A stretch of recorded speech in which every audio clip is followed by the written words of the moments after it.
ज्ञान यज्ञ की इस अनोखी कक्षा में आपका स्वागत है। मैं हूं आरती। चलिए शुरू करते हैं आज का अध्याय।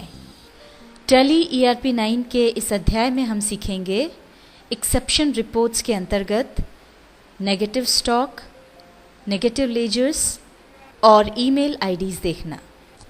टैली के पार्ट 88 में हमने देखा था कि वाउचर बनाते समय हमें नेगेटिव स्टॉक और नेगेटिव कैश की सूचना मिलती है, पर कई बार ऐसा होता है कि जानबूझकर या अनजाने में हम नेगेटिव वार्निंग के बाद भी एंट्री कर देते हैं।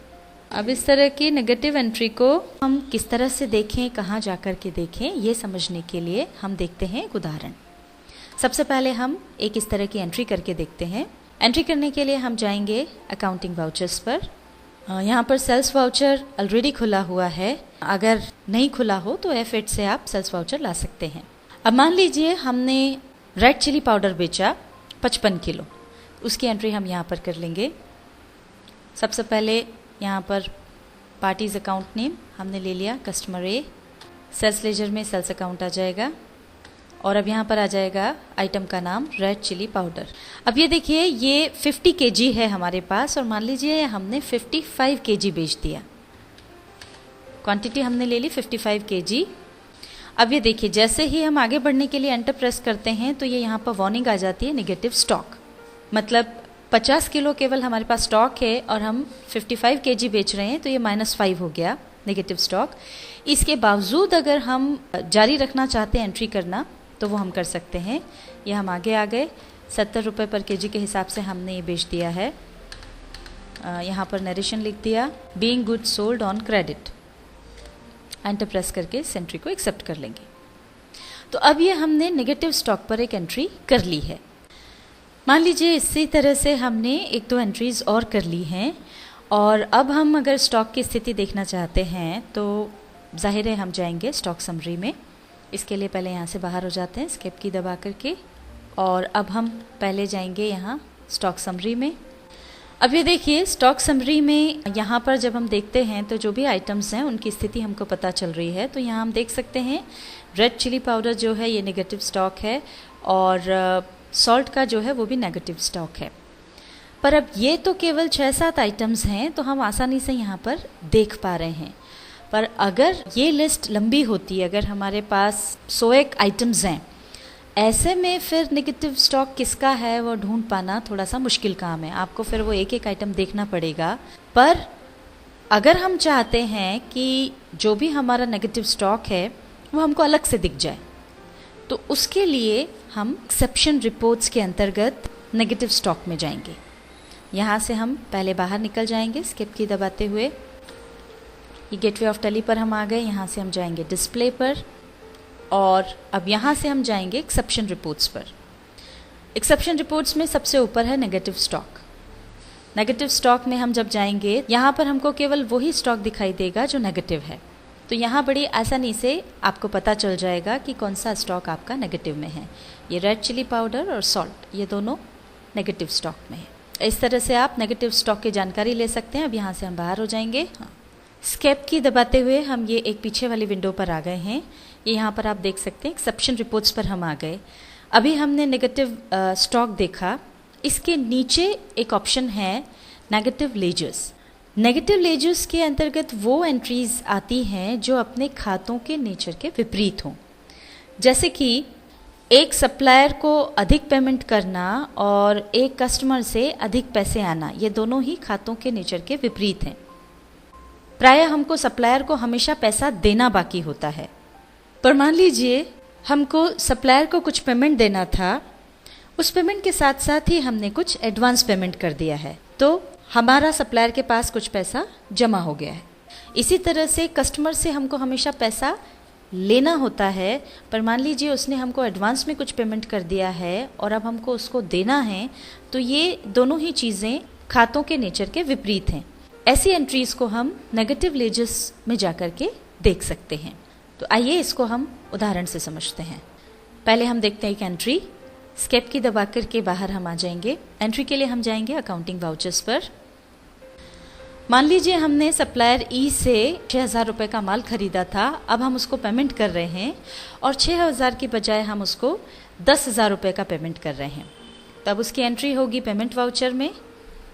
तो ये हम F5 की प्रेस करके पेमेंट वाउचर खोल लेंगे और यहाँ पर अब हम एंट्री करेंगे डेबिट सप्लायर ई। ये यहाँ पर हमने 10,000 रुपये अमाउंट डाल दिया। क्रेडिट हो जाएगा कैश। नरेशन लिख देंगे। नरेशन हमने यहाँ लिख दी है being ₹6,000 paid against the bill and ₹4,000 paid in advance. अब एंटर प्रेस करते हुए हम इस एंट्री को एक्सेप्ट कर लेंगे। इसी तरह से अब हम देखते हैं एक रिसीट की एंट्री। मान लीजिए कस्टमर एच से हमें 5,200 रुपये लेना थे, उसके बजाय उसने हमें 10,000 रुपये दिए। इसका मतलब ये हुआ कि उसके हमारे पास 4,800 रुपये एडवांस में जमा हो गए। तो रिसीट वाउचर पर जाने के लिए F6 की हम प्रेस करेंगे और अब यहाँ पर हम एंट्री कर देंगे। क्रेडिट होगा कस्टमर एच। ये देखिए कस्टमर एच से हमको लेना थे 5,200 रुपये, पर उसने हमको पे किए हैं 10,000 रुपये, तो यहाँ क्रेडिट में आ जाएंगे 10,000 और यहाँ पर डेबिट कैश हो जाएगा। अब नरेशन यहाँ पर हम लिख देंगे। ये नरेशन में हमने यहाँ पर क्लियर कर दिया है being received ₹5,200 against the bill and ₹4,800 in advance. अब एंटर प्रेस करते हुए इस एंट्री को हम एक्सेप्ट कर लेंगे। ये हमने रिसीट और पेमेंट की एंट्रीज अभी देखी और अब मान लीजिए हम ये जानना चाहते हैं कि हमारे कौन से सप्लायर्स ऐसे हैं जिन्हें हमने एडवांस पैसा दे रखा है और ऐसे कौन से कस्टमर्स हैं जिनका पैसा हमारे पास एडवांस में जमा है। ये जानने के लिए या ये देखने के लिए हम यहाँ से बाहर हो जाएंगे, एस्केप की दबा करके गेटवे ऑफ टैली पर आ जाएंगे और यहाँ से अब हम जाएंगे डिस्प्ले पर। अब हम जाएंगे अकाउंट बुक्स पर और यहाँ से जाएंगे ग्रुप समरी पर। अब चूंकि हम सन्ड्री डेटर्स और सन्ड्री क्रेडिटर्स ग्रुप के बारे में जानना चाहते हैं, इसलिए यहाँ पर हम वो ग्रुप चुन लेंगे।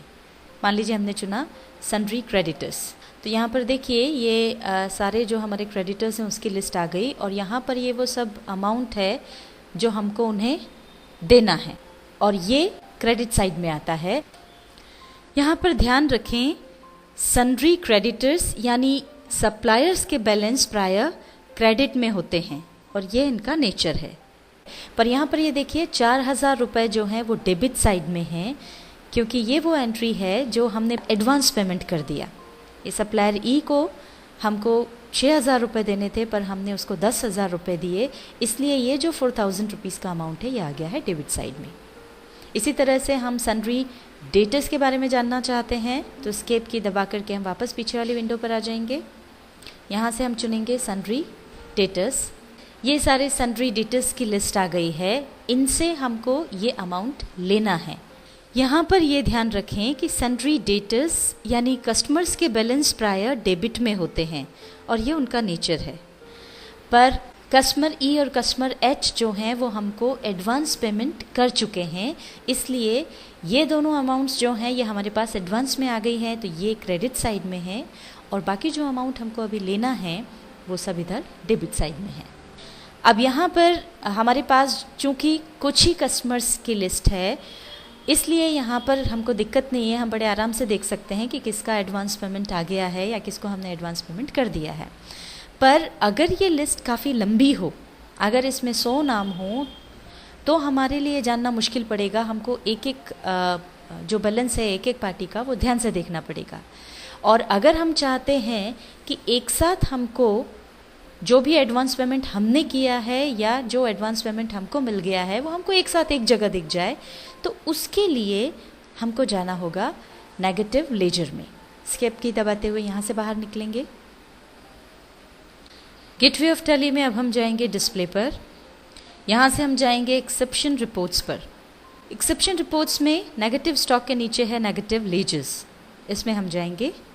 अब यहाँ पर देखिए इसमें सारी जो है नेगेटिव लेजर्स की लिस्ट यहाँ पर आ गई है, यानी नेचर के विपरीत जितने भी लेजर्स हैं वे यहाँ पर दिखाई पड़ रहे हैं। अब यदि आप ग्रुप वाइज देखना चाहते हैं कि कितने सप्लायर्स को हमने एडवांस दिया है या कितने कस्टमर्स से हमें एडवांस प्राप्त हुआ है, तो उसके लिए हम जाएंगे यहाँ पर राइट हैंड साइड पर हमको ग्रुप वाला ऑप्शन मिलता है, जिसके लिए शॉर्टकट की है F4। F4 की हम प्रेस करेंगे तो ये लिस्ट ऑफ ग्रुप्स आ गई। अब यहाँ से हम चुन लेंगे सन्ड्री क्रेडिटर्स। तो अब ये देखिए, जिस भी सन्ड्री क्रेडिटर का नेगेटिव लेजर होगा वो हमको यहाँ पर नजर आ जाएगा। तो सप्लायर ई को हमने 4000 रुपये एडवांस दे दिए थे, तो ये डेबिट साइड में आ गए हैं। इसी तरह से हम सन्ड्री डेटर्स की लिस्ट भी देख सकते हैं। ये वापस हमको ग्रुप पे जाना होगा, इसके लिए F4 की प्रेस करेंगे। अब यहाँ चुन लेंगे सन्ड्री डेटर्स। ये देखिए, ये दो सन्ड्री डेटर्स हैं, कस्टमर ई और कस्टमर एच, जिन्होंने हमको एडवांस पेमेंट किया हुआ है, या हम कह सकते हैं जिनके नेगेटिव लेजर्स हैं। ये 25,000 रुपये कस्टमर ई ने और 4,800 रुपये कस्टमर एच ने एडवांस हमको दे रखे हैं। इस तरह से हमने नेगेटिव स्टॉक और नेगेटिव लेजर्स देखना सीखा। अब हम चलते हैं ईमेल आईडीज पर। प्रायः हम लेजर क्रिएट करते समय कस्टमर या सप्लायर की पूरी डिटेल ले लेते हैं, जिसमें उनके ईमेल आईडीज भी शामिल होते हैं। उन ईमेल आईडीज की मदद से अगर हमको उनको कोई डेटा भेजना हो तो वो हम भेज सकते हैं। और ईमेल आईडी की सहायता से डेटा कैसे भेजा जाए, ये हमने टैली के पार्ट 94 में सीखा था। पर मान लीजिए भूलवश हमने किसी पार्टी का ईमेल आईडी अपने यहाँ नहीं लिखा है और अब हमें उसे कोई ज़रूरी डेटा भेजना है। उस समय हम देखते हैं कि हमारे पास तो उस पार्टी का ईमेल आईडी है ही नहीं। ऐसे में हमको थोड़ी असुविधा होती है और उस समय हमको फिर उसका ईमेल आईडी कलेक्ट करने में थोड़ा वक्त लग जाता है। इस असुविधा से बचने के लिए ये ऑप्शन है, जिससे हमें मालूम पड़ जाता है कि हमारे रिकॉर्ड में किन लोगों का ईमेल आईडी नहीं है, जिससे कि हम वह उनसे ले सकें और ज़रूरत पड़ने पर उन्हें ईमेल आईडी की सहायता से डेटा भेज सकें। इस ऑप्शन पर जब हम क्लिक करेंगे, यहाँ पर उन सभी लेजर्स की लिस्ट आ जाएगी जिनमें ईमेल आईडीज़ नहीं हैं। अब ईमेल आईडी हमको डालना है, तो उसके लिए हम उस लेजर में जाएंगे, एंटर प्रेस कर देंगे उसको सिलेक्ट करके, और फिर अब यहाँ पर ये जो मेलिंग डिटेल्स हैं, इसमें जाकर के जो भी डिटेल्स भरना है वो भर देंगे। ये यहाँ पर ईमेल है, ये मान लीजिए हमको यहाँ ईमेल डालना है, तो ईमेल हम यहाँ पर डाल देंगे। ये हमने यहाँ पर ईमेल डाल दिया है और एंटर प्रेस करते हुए इसको एक्सेप्ट कर लेंगे। यहाँ पर अभी हमने केवल ईमेल आईडी डाला है आपको बताने के लिए, बाकी जो डिटेल्स चाहिए हो वो आप डाल सकते हैं। अब ये देखिए, जैसे ही हमने ईमेल आईडी डाला वो वाला लेजर यहाँ से चला गया है। यहाँ पर आपको केवल वही लेजर्स दिखेंगे जिनमें ईमेल आईडी नहीं है। इस तरह से आप बाकी सारे लेजर्स में भी ईमेल आईडी डाल सकते हैं। टैली ERP 9 के इस अध्याय में हमने सीखा एक्सेप्शन रिपोर्ट्स के अंतर्गत नेगेटिव स्टॉक, नेगेटिव लेजर्स और ईमेल आईडीज देखना।